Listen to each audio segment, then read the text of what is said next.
இப்ப சிப்பம் வந்து எடுத்துட்டு போய் போடுறீங்க. போட்டீங்கன்னா மொத்தமா நீங்க எவ்வளவு வந்து அந்த 40 ரூபான்னு சொல்லி மொத்த மூட்டைக்கு எவ்வளவு வந்து குடுப்பீங்க? அப்படியே கணக்கு பண்ணி இன்னைக்கு நான் ஒரு 200 சிப்பம் எடுத்துட்டு போற வச்சுக்கேன். ஒரு 200 சிப்பம் நெல்லு போட போறேன்னா அன்னைக்கு நான் வந்து மேக்ஸிமம் ஒரு 15,000 இல்லாத நான் நெல்லு போட்டு வெளியே வர முடியாது.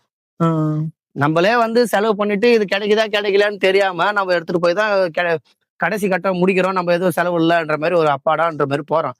அப்படி போயும் போட ஃப்ரீ ஆக முடியல. இந்த பிரச்சனை அந்த பிரச்சனை மருந்து அடிக்கிறோம், இந்த மாதிரி போறோம், எல்லாத்தையும் பண்ணி தான் அந்த பயிரை கொண்டு போறோம்.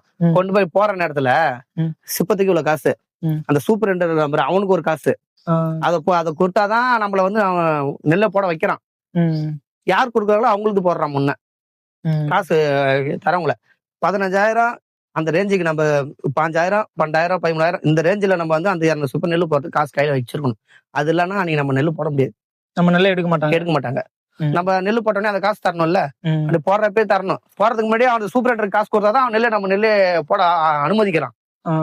இதுல வர சாக்கு எடுத்து போறவனுக்கு காசு, இவனுக்கு பிரேக்கு டீ ஜூஸ் எல்லாமே நீங்க தான் வாங்கி, இதெல்லாம் நம்ம அவன் நெல்லு போறதுனால நம்ம வாங்கி கொடுக்குறோம். இது வந்து நம்ம வந்து விருப்பப்பட்டு செய்யறது. இந்த சாப்பாடு அதெல்லாம் நம்ம வந்து நினைக்கல. இந்த சாப்பாடு அந்த ஜூஸ் அந்த டீ அதெல்லாம் நம்ம தப்பு நினைக்கல. அது வந்து நம்மளுடைய அன்பளிப்பா கூட இருக்கட்டும். அவங்க வேலை செய்யறவங்களுக்கு அலுப்புக்கு நம்ம அன்பளிப்பா தரோம். அது தந்தா பரவாயில்ல. சிப்பத்துக்கு இவ்வளவு காசு, அது சூப்பர்வைசருக்கு இவ்வளவு காசு, ஒண்ணுமே இல்ல. நம்ம பேப்பர் வாங்கி இப்ப ஏறாம் பாரு அவனுக்கு. இதெல்லாம் கொடுத்தாதான் அந்த நெல்லையே போடுறான். நேரா நம்ம நெல் நேரடி நெல் கொள்முதல் நிலையெல்லாம் கிடையாது.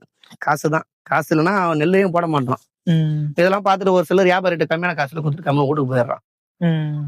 அழிச்சல். நம்ம எத்தமே நம்ம நெல்லு போட்டா கூட ஃப்ரீயா போட்டு வர மாதிரில ஒரு நிம்மதி இல்லாதான் போட்டு வரோம். அங்க போய் எல்லாரும் குமிச்சு வச்சிருக்காங்க. ஆமா, அது சில டைம் மழை வந்துச்சு, ஒரு சில நேரத்துல அதை மூடுறது. நம்ம நெல்லை மூடு நம்ம லோட் போடுவான், அவனுக்கு எடுத்து லோட் பண்ணி வச்சுக்கிறாங்க பாருங்க. அதையே அவங்க மூட மாட்டானுங்க.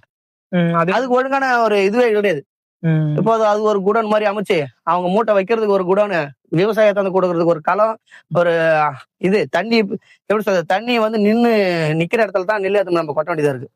பள்ளமான இடத்துல தந்து பண்ணிடுறானுங்க. ஒரு கட்டமா ஒரு களம், அதுல மிஷின் வச்சிடறான். நெல்லுனா அவன் நெல்லி எடுத்து போயிட்டு எடை போட்ட நெல்லியே பள்ளத்துல தான் எடுக்கிறான்.